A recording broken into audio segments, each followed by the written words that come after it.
My name is Sid Roth, and I have Lonnie Lane here. The thing that we share in common, we're both Jewish, and Lonnie has 4 generations of her Jewish family that believe Jesus is the Messiah.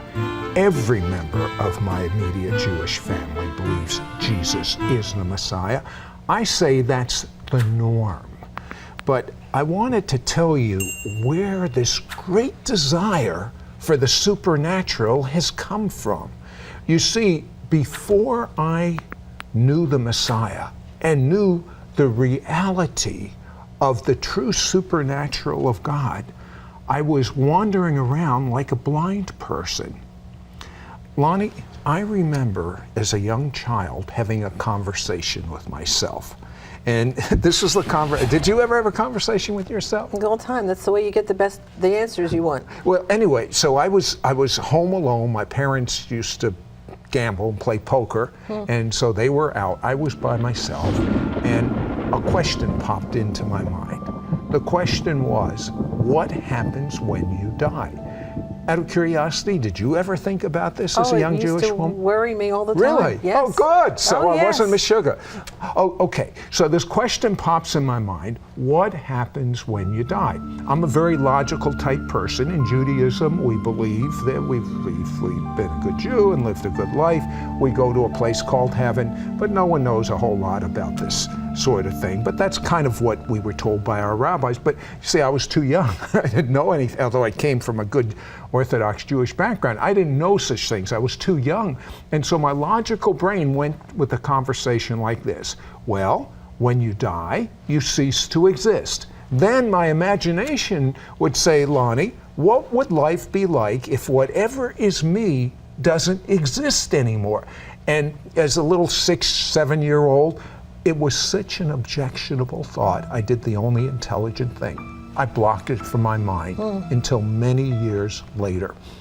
I was mentored. Do you know who I was mentored by? Television. And this is what television taught me. If I could have money, I could be happy. Now you see the gray hair?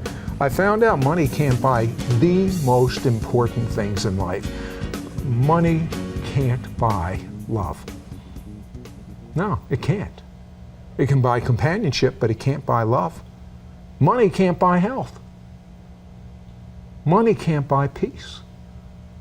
And money can't allow you to hear God's voice.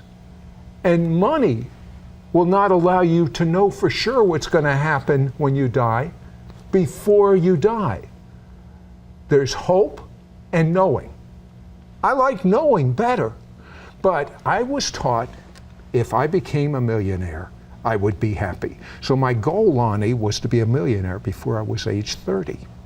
And when I reached age 29, I was married, had a child, had a good job, account executive at a major stock brokerage house in the United States. I would have retired a millionaire, but I figured, 30, my life is shot.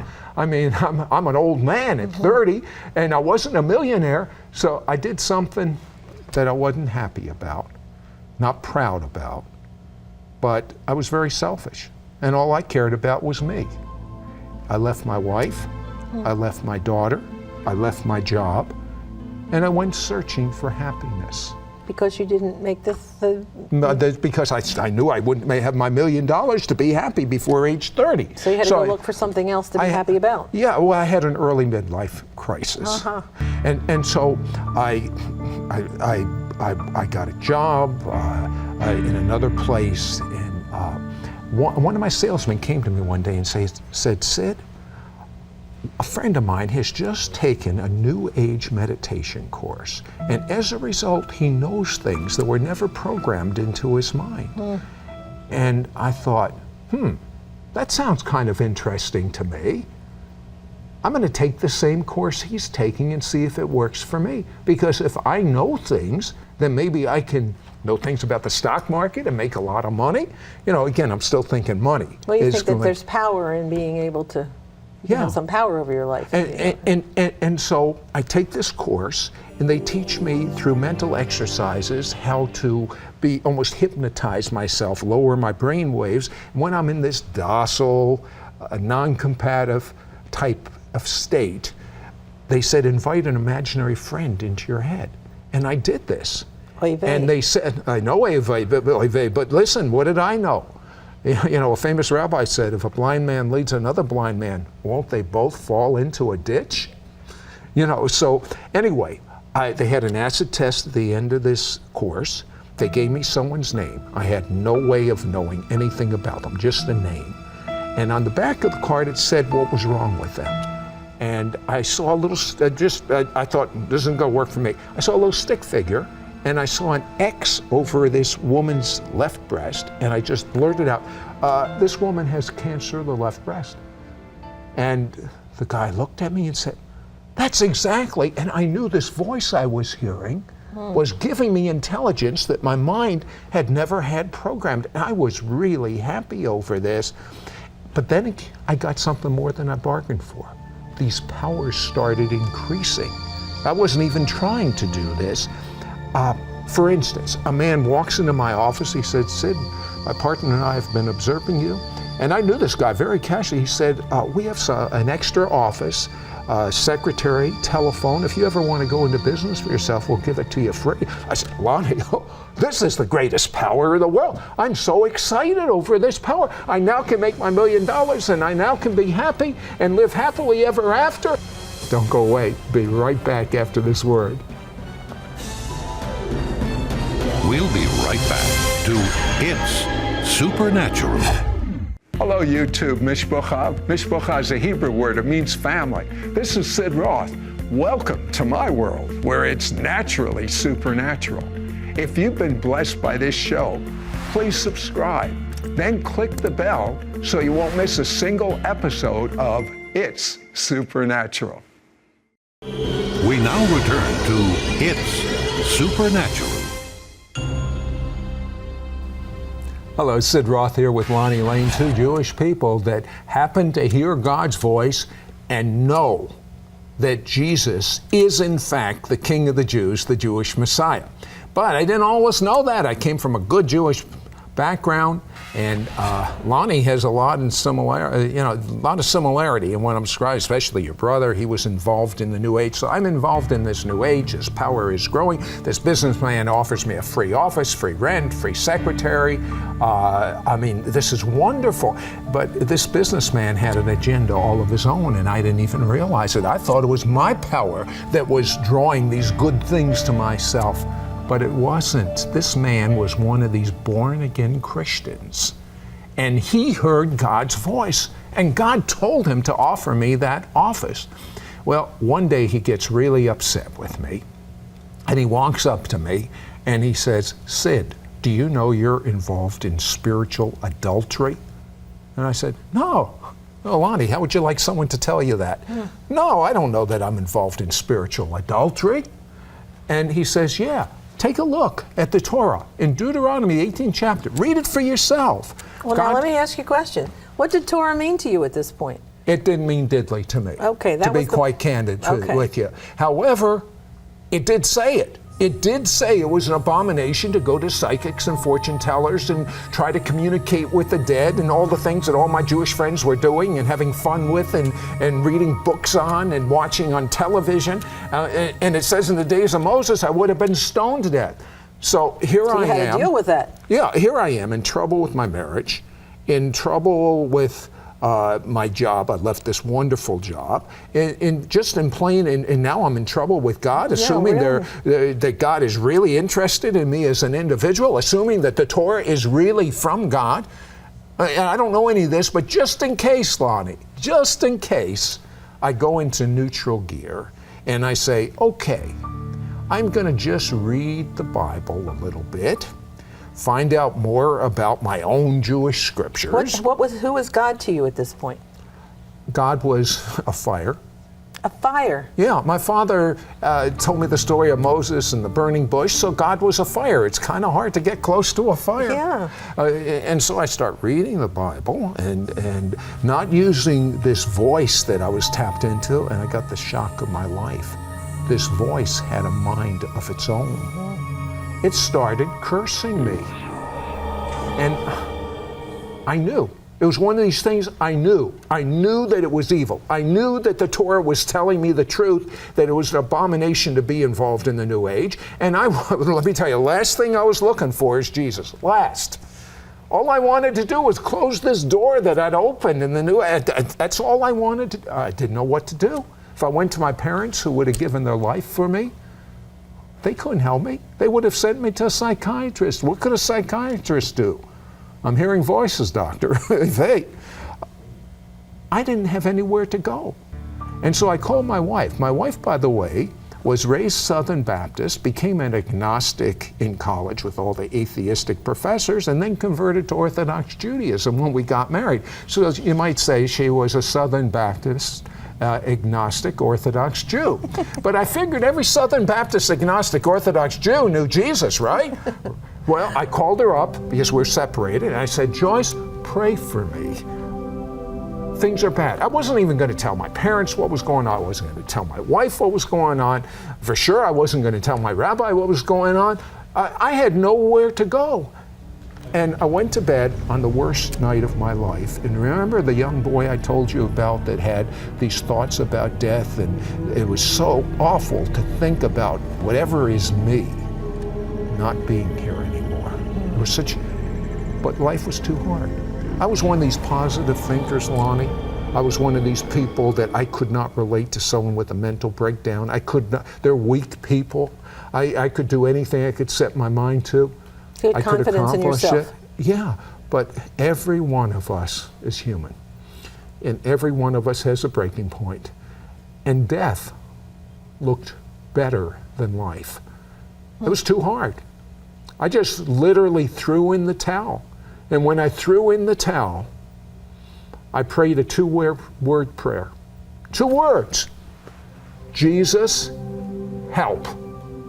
Because these Christian friends told me he was stronger than this evil I had opened myself up to. And when I prayed that prayer, Jesus, help, I went to bed, and I honestly did not care whether I lived or died. But when I woke up the next morning, that fear that was so tangible you could cut it with a knife, that, I mean, the phone would ring, I'd shake like that. I was so afraid. I was afraid of everything. I was afraid of death. I was afraid of life. I was afraid of everything. All that fear, it was gone. It literally, it just, I don't know where it went. It went. And I knew it had to do with this Jesus. And then I heard the voice of God for the first time in my life. And this is what God said. I hate divorce. Return to your wife and daughter. And I was so grateful to God, the peace that I felt. I understand when people have had experiences with God and they talk about peace. I've never, ever, it was what I was looking for my whole life. I've never, ever had any kind of peace like that before. My whole life I didn't have peace like that. It was the most wonderful to be in God's presence. There is nothing this earth has to compare. And so I returned to my wife and daughter, and as my mother says, I became a mensch. And my mother was so happy that the marriage was restored, but my Jewish father, that's another story. We'll be right back after this word. Don't go away. We'll be right back to It's Supernatural.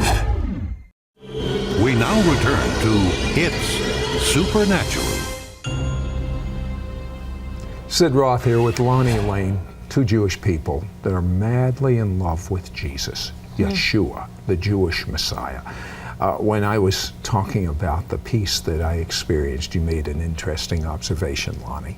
It's never circumstantial. The peace of God is unlike anything that you can It doesn't obtain. matter what's going on in your life. It really doesn't. And it's not being an ostrich either, because when you're in that peace of God, you're in God's presence. And when you're in God's presence, who can come against you? What can come against you? Nothing can come against you.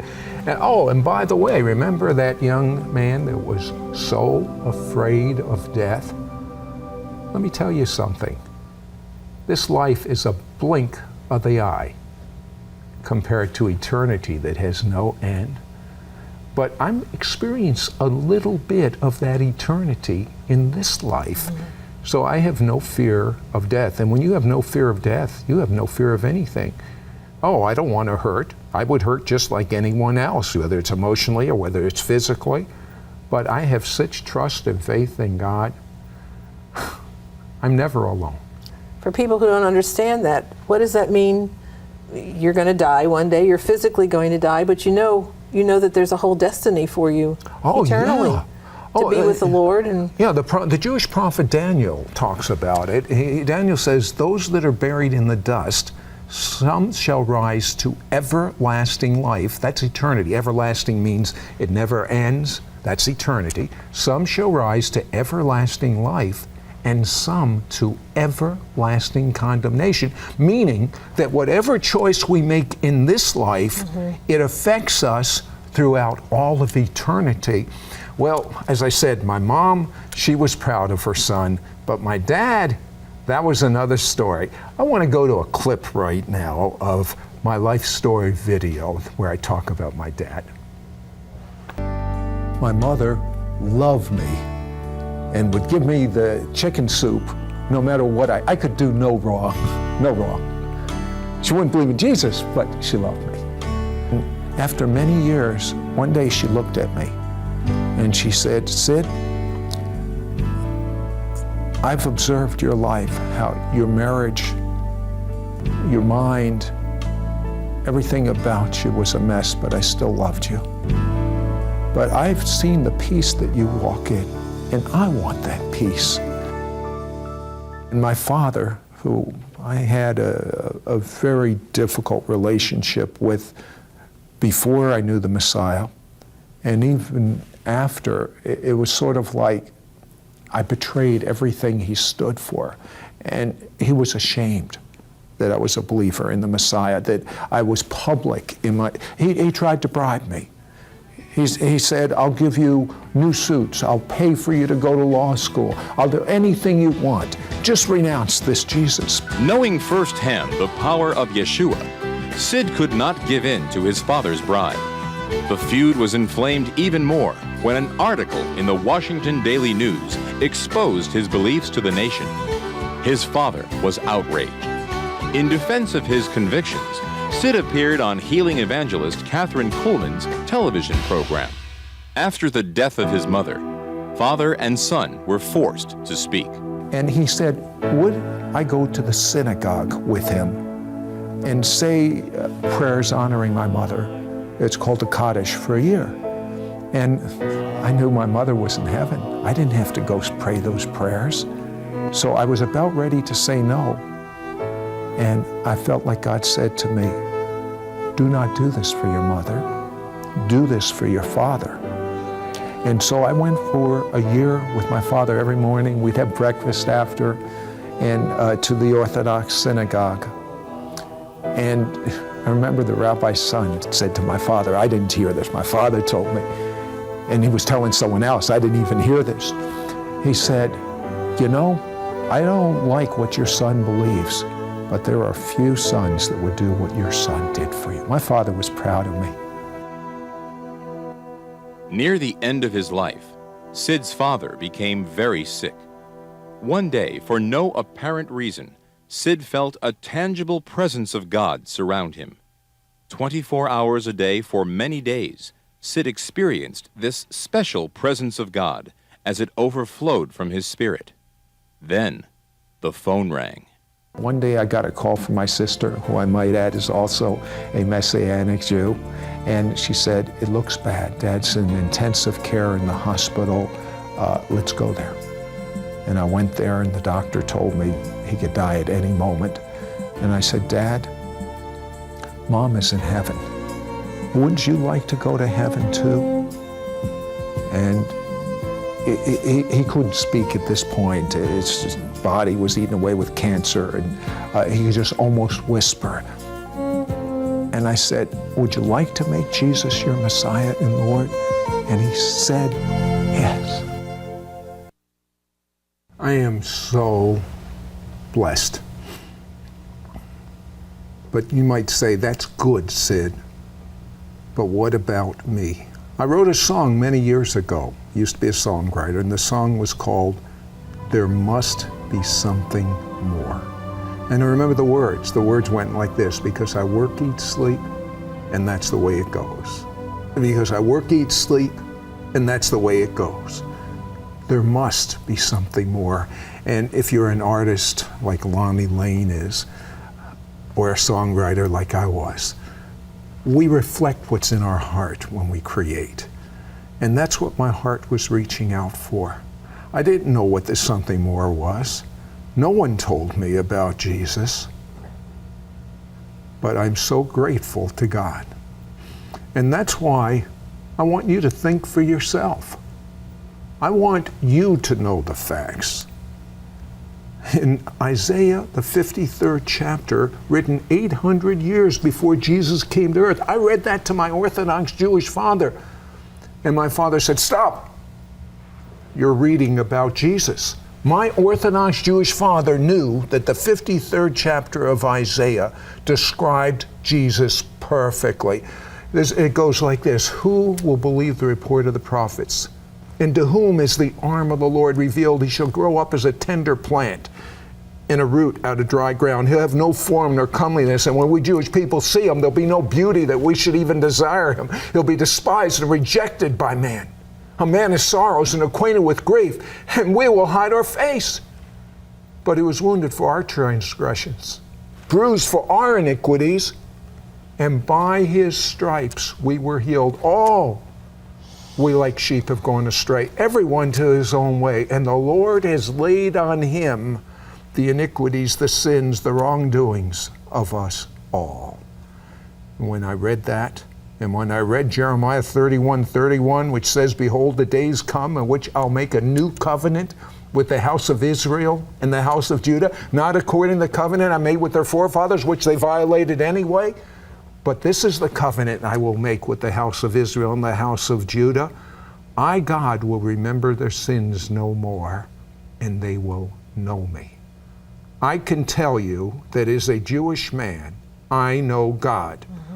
Lonnie Lane can tell you, as a Jewish woman, she knows God. That's right.